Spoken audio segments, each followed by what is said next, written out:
நீங்க அப்படின்னு கேக்குறாங்க. இல்ல அப்பா ரிட்டையர்ட் ஆயிட்டாரு. அப்பா ரிட்டையர்ட் ஆயிட்டு அண்ணன் மூலியமா தான் நாங்க ஃபேமிலியை ಸಪೋರ್ಟ್ பண்ணது ಯಾರன்னு ಕೇಳ್ತಾರೆ. ಫ್ಯಾಮಿಲಿ ಸಪೋರ್ಟ್ பண்ணது ಬ್ರದರ್ ನಿಕ್ಸನ್ தான். ಓಕೆ. ಅಂದ್ರೆ ಮೊದಲಿಂದ ನಿಮ್ಮ ಅಣ್ಣನಿಗೆ ಈ ಆಧ್ಯಾತ್ಮ ಸ್ವಾಮೀಜಿಗಳು ಇವ್ರ ಹತ್ರ ಹೋಗ್ಬೇಕು, ಸತ್ಸಂಗ ಮಾಡಬೇಕು, ಈ ತರದ ಆಸೆಗಳನ್ನೇನಾದ್ರೂ ಚಿಕ್ಕದ್ರಿಂದ ಬೆಳೆಸ್ಕೊಂಡಿದ್ರಾ ಅಂತ? அவங்களுக்கு ஆன்மீகத்துல ஏதாவது ஏற்பாடு உடன்பாடு இருந்துச்சா, ஈடுபாடு இருந்துச்சா முதல்ல இருந்தே? இப்படி போய் சேர்ந்துக்கிட்டாருன்னு கேட்குறாரு. அவர் ஆல்ரெடி வந்து சார் அவர் யோகா டீச்சர், கொஞ்சம் இன்ட்ரெஸ்டிங்ல இருந்தாரு. அதன் மூலியமா அந்த ஆசிரமுக்கு வந்திருந்தாரு. சரி. அப்புறம் ஆசிரமத்துக்கு வந்து அங்கே நித்யானந்தா வந்திருந்தாரு. அவரு கூட பெங்களூர் வந்திருக்கு. ಅಂದ್ರೆ ನಿತ್ಯಾನಂದನ ಪರಿಚಯ ಆಗಿದ್ದು ಯಾವಾಗ ನಿಮ್ಮ ಬ್ರದರ್ ನಿಮ್ಮ ಅಣ್ಣನಿಗೆ ನಿಕ್ಸನ್ಗೆ? எப்போ அவங்க ரெண்டு பேத்துக்கும் ಅನುಭವ ಆಚೆ ಮೀನ್ ಇಂಟ್ರಡಕ್ಷನ್ ಆಚೆ 2002 2007ರಲ್ಲಿ ಇಬ್ಬರು ಪರಿಚಯ ಆಗ್ತಾರೆ, ಒಬ್ರಿಗೊಬ್ರು ಪರಿಚಯ ಆಗ್ತಾರೆ. ಎಲ್ಲಿ ಯಾವ ಮೂಲಕ ಪರಿಚಯ ಮಾಡೋದು? Okay okay. ಜೈ ರಾಮಾನಂದ, ನಿಮ್ಮನ್ನು ಕೇಳ್ತೀನಿ, ನಿಮಗೆ ನಿತ್ಯಾನಂದ ಪರಿಚಯ ಆಗಿದ್ದು ಯಾವಾಗ? உங்களுக்கு நித்யானந்தா எப்போ பரிச்சயம் ஆனாரு, என்ன சூழ்நிலையில் பரிச்சயம் ஆனாருன்னு கேட்குறோம். 2000 பரிச்சயம் ஆனாரு. ಹೇಗೆ ಪರಿಚಯ ಆಯ್ತು? அதாவது ஆன்மீகத்தில் ஒரு வித்தியாசமாக இது பண்ணுறான்னு சொல்லி கேள்விப்பட்டாங்க. அப்புறம் அதனால் வந்து சரி அவரை பார்க்கலான்ட்டு போனோம். அவரெல்லாம் பார்த்து பேசிட்டு அப்புறம் நான் என்னுடைய ஆசிரமத்துக்கு கூப்பிட்டேன். அப்புறம் ஒரு வாரத்தில் இங்கே வந்தார். வந்து எல்லாம் அங்கே பார்த்துட்டு அங்கேயே சாப்பிட்டு அப்புறம் உடனே வந்து என்னை வந்து கூப்பிட்டாரு, நீங்கள் என்னுடைய ஆசிரமத்துக்கு வந்துருங்க, அங்கேயே வந்து இருந்துங்க அப்படின்னாரு. அப்படின்னு சொல்லிட்டு இல்லை நான் வர மாதிரி இல்லை அப்படின்னு சொல்லிட்டேன். அப்புறம் மறுபடியும் வெவ்வேறு ஒரு பூஜைகள்லாம் அழைச்சிட்டே இருந்தார். அப்புறம் போனோம். அப்புறம் நீங்கள் வந்துட்டிங்கன்னா சௌரியமாக இருக்குது, நான் வந்து பெங்களூர் தான் எல்லாம் போய் என்னுடைய ஆசிரமத்தை வாங்கி போகிறேன், இங்கே யாருமே இது கவனிக்கிறதுல நீங்கள் வந்துட்டா சௌரியமாக இருக்குது. ಓಕೆ ಏನು ಹೇಳ್ತಾರೆ ಸರ್? ಇವರು 2002ರಲ್ಲಿ ಇವರಿಗೂ ನಿತ್ಯಾನಂದ ಅವ್ರಿಗೂ ಪರಿಚಯ ಆಗ್ತಿದೆ. ಇವರು ಅವ್ರ ಬಗ್ಗೆ ಕೇಳ್ಕೊಂಡು ಇವ್ರು ಅವ್ರ ಹತ್ರ ಹೋಗ್ತಾರೆ ಫಸ್ಟ್ ಟೈಮ್ ಇವ್ರ ಅವ್ರ ಹತ್ರ ಹೋಗಿ ಪರಿಚಯ ಮಾಡ್ಕೊಂಡು ಅವ್ರು ಏನ್ ಜ್ಞಾನವಲಿಗಳೆಲ್ಲ ಹೇಳ್ತಾ ಇದ್ದಾರೆ ಅಂತ ಅದನ್ನ ಇವರು ಕಲಿಯಕ್ಕೆ ಶುರು ಮಾಡ್ತಾರೆ. ಅವರಿಂದ ಇವ್ರು ಕಲಿಯೋದಕ್ಕೆ ಶುರು ಮಾಡ್ತಾರೆ. ಇಲ್ಲ, ಇವರು ಆಶ್ರಮ ನಡೆಸ್ತಾ ಇದೆ. ಸೊ ಇವ್ರ ಆಶ್ರಮದಿಂದ ಅವ್ರ ಆಶ್ರಮಕ್ಕೆ ಹೋಗಿದ್ದಾರೆ. ಹೋಗಿದಾಗ ನಿತ್ಯಾನಂದ ಅವರು ನಾನು ಬೆಂಗಳೂರಿಗೆ ಹೋಗ್ತಾ ಇದ್ದೀನಿ, ನಾ ಈ ತರ ಒಂದು ಆಶ್ರಮ ಶುರು ಮಾಡ್ತಾ ಇದ್ದೀನಿ, ನೀವು ನನ್ನ ಜೊತೆಗೆ ಬಂದ್ಬಿಡಿ ಅಂತ ಕರಿತಾ ಇದ್ದಾರೆ. ಒತ್ತಾಯ ಮಾಡಿ ಕರಿತಾ ಇದ್ರಂತೆ. ಇವ್ರು ನಾನು ಬರಕ್ಕಾಗಲ್ಲ, ನಾನು ಇಲ್ಲೇ ಇರ್ಬೇಕು ಅಂತ ಹೇಳಿ ನಿರಾಕರಿಸಿದ್ರು. ಓಕೆ, ಅಂದ್ರೆ ಇದು ಔತಿಪಾಳ್ಯಂನಲ್ಲಿ ಒಂದು ಇವರು ಧ್ಯಾನಾಶ್ರಮ ಮಾಡ್ಕೊಂಡು ಅಲ್ಲೇ ಇರಬೇಕು ಅಂತ ಇವರು நான் வந்து அப்போ ஆனந்தபுரத்தில் இருந்தேன். ஆனந்தபுரம் ஆசிரம் நடத்திட்டு ராமகிருஷ்ணா சர்வசமய தியான நிலையம் நடத்திட்டு. ஸோ அதாದ್ಮೇಲೆ ಏನಾಯ್ತು? What next? அது ஆனதுக்கப்புறம் வேற என்ன நடந்துச்சுன்னு சொல்லி அப்புறம் மறுபடியும் அவர் வந்திருந்தாரு அவங்க ஆசிரமுக்கு.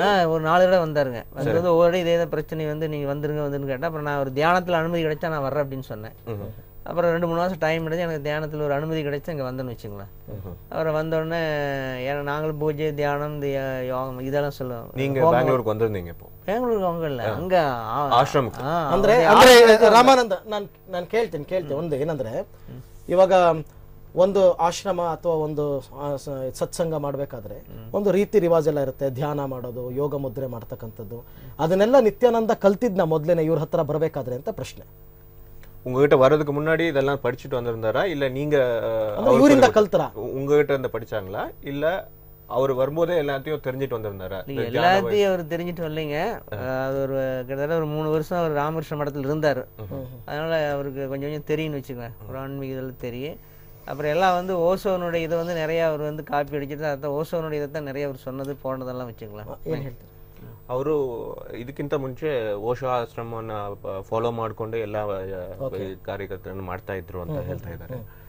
ಇವ್ರ ಹತ್ರ ಬರೋದಕ್ಕಿಂತ ಮುಂಚೆನೆ ಒಂದು 3 ವರ್ಷ ಅವರು ಮೆಡಿಟೇಷನ್ ಪ್ರಾಕ್ಟೀಸ್ ಮಾಡ್ತಾ ಇದ್ರು ಅಂತ ಹೇಳ್ತಾ ಇದ್ದಾರೆ. ಆಮೇಲೆ ಅವ್ರು ಸ್ವಲ್ಪ ಗೊತ್ತಿತ್ತು, ಆಮೇಲೆ ನನ್ನ ಜೊತೆಗೆ ಬಂದು ಸೇರ್ಕೊಂಡ್ರು ಅಂತ ಹೇಳಿದ್ದಾರೆ. ಜೊತೆ ಬರಬೇಕಾದ್ರೆ ಅವರು ಸನ್ಯಾಸಿ ದೀಕ್ಷೆ ತಗೊಂಡಿದ್ನ? ನಿತ್ಯಾನಂದ ಸನ್ಯಾಸಿ ಆಗಿದ್ನ? அப்போ வந்து காய் வேஷ்டி கட்டியிருந்தார், ಕಾವಿ ಹಾಕೊಳ್ತಾ ಇದ್ದ ಆಗಲೇ. Okay okay. ಇನ್ನು ಆಂಬ್ರೋಸ್, ನಿಮ್ಮ ಹತ್ರಕ್ಕೆ ಬರ್ತಾ ಇದ್ದೀನಿ ಮತ್ತೆ. ಸಾಮಾನ್ಯವಾಗಿ ಒಂದೇನಂದರೆ ನಿಮ್ಮ ಅಣ್ಣ ಇವರ ಊರು ಯಾವುದಂದ್ರೆ ಔತಿಪಾಳ್ಯಂ. ಔತಿಪಾಳ್ಯಂ ಹತ್ರಕ್ಕೆ ಅಂದರೆ ಯಾವಾಗಲೂ ಸತ್ಸಂಗ ಮಾಡೋದು, ಪ್ರವಚನ ಮಾಡೋದು, ಭಾಷಣ ಮಾಡೋದು ಅದೆಲ್ಲ ಮಾಡ್ತಾ ಇದ್ದಾಗ ಹೋಗ್ತಾ ಇದ್ರ ನಿಮ್ಮ ಆಂಬ್ರೋಸ್? ಆನಂದಮಲೈ ಹೇಳಿ ನೀವು. ಈಗ உங்க அண்ணா வந்து எப்போ இவர் கூட போய் சேர்ந்துக்கிட்டாரு, எவ்வளோ நாள் அவங்க கூட இருந்தாரு, எந்த சந்தர்ப்பத்தில் அவங்க கூட போய் சேர்ந்துக்கிட்டாருன்னு கேட்குறாங்க. சார், அண்ணா ஒரு சித்தா டாக்டர், அவர் ஒரு மெடிக்கல் வச்சுருந்தாருங்க. அந்த மெடிக்கலுக்கு இவர் வந்து ஒரு மெடிக்கலுக்கு மருந்து வாங்கிட்டு வரக்கு மாதிரி வந்திருக்காரு. அதில் ஒரு ஃப்ரெண்ட்ஷிப் முறை. அப்போ இவர் வந்து ஆசிரமத்தை வச்சு நடத்திருக்கிற அண்ணனுக்கு ஒரு தகவல். அப்போ அவர் ಕೂಡ போய் சேர்ந்திருந்தாரு. ಅವರು ಸಿದ್ಧ ಹಾಸ್ಪಿಟಲ್ ಇಟ್ಕೊಂಡಿರ್ತಾರೆ. ಆವಾಗ ಇವರು ಅಲ್ಲಿ ಸಿದ್ಧ ಟ್ರೀಟ್ಮೆಂಟ್ ತಗೊಳಕಂತ ಬರ್ತಾ ಇರ್ತಾರೆ. ಆಗ ಒಂದು ಸ್ನೇಹ ಬೆಳೀತಾ ಇದೆ. ಆವಾಗ ಪರಿಚಯ ಆಗಿದೆ. ಆವಾಗಿಂದ ಇವರು ಆಶ್ರಮಕ್ಕೆ ಆವಾಗ ಹೋಗಿ ಬರೋದು ಮಾಡ್ತಾ ಇದ್ದಾರೆ. ಓಕೆ, ನಿತ್ಯಾನಂದ ನಿಮ್ ಜೊತೆ ಇದ್ನಲ್ಲ, ಅವಾಗ ಅವನ ಬಿಹೇವಿಯರ್ ಯಾವ ತರ ಇತ್ತು? ಅವನಿಗೇನಾದ್ರೂ ಮಹತ್ವಾಕಾಂಕ್ಷೆಯಾಗಿ ದೊಡ್ಡ ಆಶ್ರಮ ಕಟ್ಟಬೇಕು, ತುಂಬಾ ಆಸ್ತಿ ಮಾಡಬೇಕು, ಆ ತರ ಏನಾದ್ರು ಕನಸುಗಳನ್ನ ನಿಮ್ಮ ಹತ್ರ ಹೇಳ್ಕೊಳ್ತಾ ಇದ್ನ ಅಂತ? உங்க கூட இருக்கும்போது அவருக்கு ஏதாவது பெரிய கனசு இருந்துச்சா, நான் ஒரு பெரிய ஆசிரமம் பண்ணணும், இல்ல அவரு ஏதாவது ஒரு அபரிவிதமான சக்தி ஏதாவது இருந்துச்சா அவர்கிட்ட? மனுஷங்கிட்ட இல்லாத சக்தி, ஒரு பெரிய சக்தி, ஒரு தெய்வீக சக்தி அவர் கூட இருந்துச்சா அப்படின்னு கேக்குறேன். இல்லை, அதாவது பெரிய அளவில் ஆசிரமம் பண்ணுறவன்னு அதெல்லாம் நிறைய தடவை சொல்லிட்டு தான் இருந்தாருங்க. ஆனால் நாங்கள் ஒரு வருஷம் ஒன்றா தானே இருந்தோம். என்னால் வந்து அப்படி ஒரு பெரிய சக்தி இருக்கிற மாதிரி என்னால் உணர முடியல.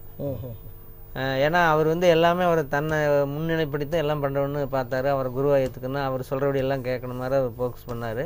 ஆனால் எல்லா விதத்துலேயும் மிகப்பெரிய ஒரு காரியவாரியாக தான் இருந்தார். இருக்கிற அந்த சக்தி உறிஞ்சிட்டு அவனை அப்படி விடுற மாதிரி தான் இருந்தார். தவிர ஏதோ வந்து சில அது யாருக்கு வேணாலும் அந்த சக்தி இருக்குது, அது மாதிரி தியானம் பண்ணால் அந்த சக்தியில் அடைய முடியுங்க. அதை வச்சுட்டு அவர் எல்லாம் வந்து மிஸ்யூஸ் பண்ணிட்டு எல்லாம் ஒரு வியாபாரம் பண்ணிட்டாருன்னு வச்சுக்கோங்க. ಒಂದು ಅಭಿವೃದ್ಧಿವಾದ ಶಕ್ತಿ ಯಾವುದು ಅವ್ರ ಹತ್ರ ಇರ್ಲಿಲ್ಲ. ಬಟ್ ಅವಾಗ ಹೇಳ್ತಾನೆ ಇದ್ದಿರ್ತಾರೆ, ನಾನು ಒಂದು ದೊಡ್ಡ ಆಶ್ರಮ ಮಾಡ್ಬೇಕು, ನಾನು 1 ವರ್ಷ ಅವ್ರ ಜೊತೆಗೆ ಇದ್ದೀನಿ ಅಂತ ಹೇಳ್ತಾರೆ ಇವರು. ಆವಾಗ ಏನು ಒಂದು ಎಕ್ಸ್ಟ್ರಾ ಪವರ್ಸ್ ಇದ್ದದಾಗೆ ನನ್ಗೆ ಏನು ಕಾಣಿಸ್ಬರ್ಲಿಲ್ಲ. ಬಟ್ ಅವ್ರಿಗೆ ಎಲ್ಲ ಯಾವಾಗ್ಲೂ ತನ್ನ ಪತಿಯೇ ಒಂದು ಜ್ಞಾನ ಇದೆ, ನನ್ನನ್ನೇ ಗುರುವಾಗಿ ಎತ್ಕೋಬೇಕು ಅಂತ, ಇವಾಗ್ಲೂ ಅದು ಮಾಡ್ಕೋಬೇಕು ಅಂತ ಒಂದು ಎನ್ನ ಇದ್ದಿತ್ತು. ಓಕೆ ಆಂಬ್ರೋಸ್, ಇವಾಗ ನಿಮ್ಮ ಬ್ರದರ್ ಯಾರೋ ನಿಕ್ಸನ್ ನಿತ್ಯಾನಂದನ್ ಜೊತೆ ಬೆಂಗಳೂರಿಗೆ ಬಂದ್ಬಿಡ್ತಾನೆ. ಬೆಂಗಳೂರಿಗೆ ಬಂದು ಎಷ್ಟು ದಿನಗಳ ನಂತರ ಅವನಿಗೆ ಹುಷಾರಿಲ್ಲ ಅಂತ ಫೋನ್ ಬರುತ್ತೆ? எப்போ வந்தாருங்க? சரி, வந்ததுக்கு அப்புறம் எவ்வளவு நாளுக்கு அப்புறம் உங்களுக்கு ஃபோன் வந்துச்சுன்னு கேக்குறேன். பெங்களூர் வந்து ஒரு 3 மாசம் இங்கே ஸ்டே பண்ணியிருந்தாருங்க. அதாவது நித்யானந்தாவுக்கு ஒரு சீடராக இருந்தார். அந்த 3 மாதத்துக்கு அப்புறம் பேரண்ட்ஸ் பார்க்கறதுக்காக தமிழ்நாட்டுக்கு வந்துட்டு அவங்களெல்லாம் பார்த்துட்டு உடனே ரிட்டர்ன் வந்துட்டார் பெங்களூர். பெங்களூர் வந்து ஒரு 3 ಡೇಸ್ಗೆ ಆಫ್ಟರ್ ஒரு 3 ನಾಳೆಗೆ பிறகு வந்து அவர் ಸೀರಿಯಸ್ ಆಗಿ ನನಗೆ ಅರ್ಥ ಆಯ್ತು. 3 ಮಂತ್ಸ್ ಅಲ್ವಾ? ಅಂದ್ರೆ ನಿತ್ಯಾನಂದನ ಜೊತೆ ಅವನು ಬಂದು ಇಲ್ಲಿ 3 ತಿಂಗಳು ಇರ್ತಾನೆ. 3 ತಿಂಗಳಾದ್ಮೇಲೆ ಮತ್ತೊಂದು ಸರ್ತಿ ವಾಪಸ್ ಅವನು ಊರಿಗೆ ಹೋಗ್ತಾನೆ. ಊರಿಗೆ ಹೋಗಿ ಬಂದು 3-4 ದಿನಗಳಲ್ಲೇ ಅವನಿಗೆ ಈ ತರ ಫೋನ್ ಬರುತ್ತೆ, ಹುಷಾರಿಲ್ಲ ಅಂತಕ್ಕಂಥದ್ದು. ಎಸ್, ಜಯರಾಮಾನಂದ, ನಿಮಗೆ ಫೋನ್ ಬಂದಿದ್ದು ಅಂತ ಅನ್ಸುತ್ತಲ್ವಾ? ಫಸ್ಟ್ ನಿಮಗೆ ಫೋನ್ ಬಂದಿದ್ದು ಟೈಮ್ ಏನಾದ್ರು ಜ್ಞಾಪಕ ಇದೆಯಾ ನಿಮಗೆ? 17/7/2002 புதன்கிழமை காலையில் 8:30 மணிக்கு கரெக்டாக ஃபோன் வருது. அவர் வந்து நிக்சன் வந்து நம்ம